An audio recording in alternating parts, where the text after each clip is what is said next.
Royal Challengers Bengaluru franchise చరిత్రలో కొత్త అధ్యాయం మొదలైంది. యునైటెడ్ స్పిరిట్స్ లిమిటెడ్ నుంచి ఈ జట్టును Aditya Birla groups, times of India group, bold ventures మరియు బ్లాక్ స్టోన్ సంస్థల కాన్సార్టియం సంయుక్తంగా కొనుగోలు చేసింది.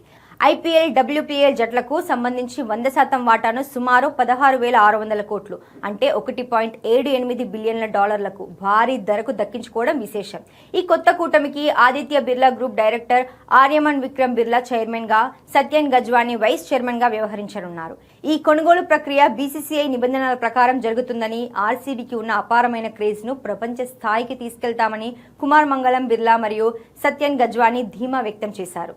మరోవైపు రాజస్థాన్ రాయల్స్ ఫ్రాంచైజీ కూడా ఇటీవల యాజమాన్యాన్ని మార్చుకుంది. అమెరికాకు చెందిన వ్యాపారవేత్త కల్ సోమానీ నేతృత్వంలోని బృందం ఈ జట్టును దాదాపు 15,000 కోట్లకు అంటే $1.63 బిలియన్ సొంతం చేసుకుంది.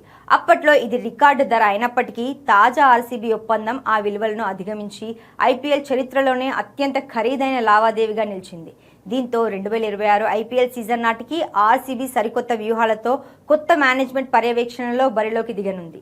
ఈ మార్పులు ఫ్రాంచైజీ భవిష్యత్తును మరియు అభిమానుల అంచనాలను ఏ విధంగా ప్రభావితం చేస్తాయో చూడాలి.